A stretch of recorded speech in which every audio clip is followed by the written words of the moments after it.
Hello student, अब हम Kirchhoff voltage law का एक्सटेंडेड फॉर्म पढ़ेंगे जिसमें मेश एनालिसिस का यूज़ होता है।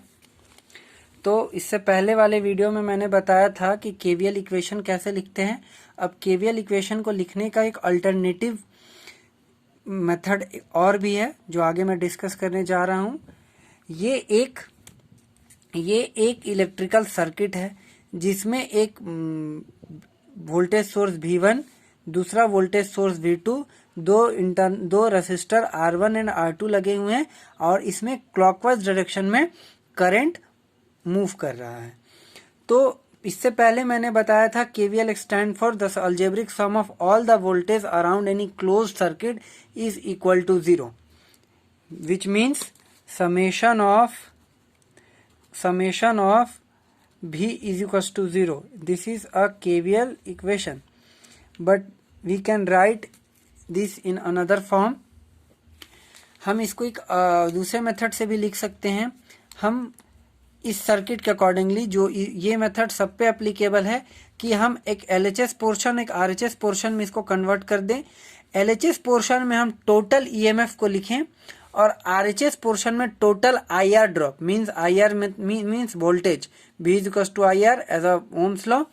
तो हम इधर लिखेंगे टोटल EMF और इक्वल टू, मतलब राइट हैंड साइड में हम लिखेंगे टोटल IR ड्रॉप, जिससे हमको कैलकुलेशन में बहुत आसानी होगा। अदरवाइज मेश एनालिसिस में ये बहुत कॉम्प्लिकेटेड इक्वेशंस क्रिएट होता है। तो हम पहले ही ऐसा कर लेते हैं कि टोटल EMF को लेफ्ट हैंड साइड में लिखते हैं और टोटल IR ड्रॉप, मतलब जितना भी रेजिस्टेंस के कारण ड्रॉप हो रहा है, करंट और रेजिस्टेंस के कारण वोल्टेज का ड्रॉप हो रहा है, हम उसको राइट हैंड साइड में लिखेंगे। और टोटल EMF जो वोल्टेज सोर्स हमको प्रोवाइडेड है, उसको हम लेफ्ट हैंड साइड में लिखेंगे। तो इसी का अकॉर्डिंगली हम लोग सर्किट में वर्क करते मूव करते हैं। तो अगर करंट क्लॉकवाइज डायरेक्शन में मूव कर रहा है तो सबसे पहले नेगेटिव टर्मिनल को टच करेगा V1 वोल्टेज के लिए। Negative terminal, positive terminal, negative terminal, positive terminal. जैसा कि मैंने पहले ही बताया है कि जब जो सबसे लास्ट टर्मिनल मिलता है हम उसी का साइन कंसीडर करते हैं। तो V1 वोल्टेज के लिए सबसे लास्ट टर्मिनल क्लॉकवाइज डायरेक्शन में ये पॉजिटिव है, इसीलिए टोटल EMF वाले LHS सेक्शन में मैंने लिखा V1।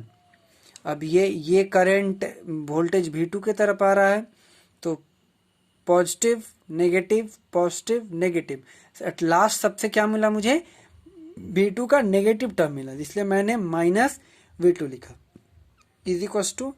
इधर साइन एज्यूम करने की कोई जरूरत नहीं होती, बस हम IR का ड्रॉप काउंट करते हैं कि कितना IR का ड्रॉप है, ना नेगेटिव ना पॉजिटिव। मैं बस करंट एक इंडिविजुअल रेजिस्टेंस के कारण करंट का कितना ड्रॉप हो रहा है, हम बस वही काउंट करते हैं। तो इसमें दो रेजिस्टर है R1 और R2, therefore I into R1 पहला वोल्टेज ड्रॉप दिया, प्लस I इंटू R2 दूसरा वोल्टेज ड्रॉप दिया। Therefore V1 minus V2 common, I दोनों में से कॉमन लिया गया, तो R1 प्लस R2। ये एक सिंपलेस्ट फॉर्म है जिसको यूज करके हम मेश एनालिसिस की कॉम्प्लेक्स प्रॉब्लम को भी बहुत इजी वे में सॉल्व कर सकते हैं।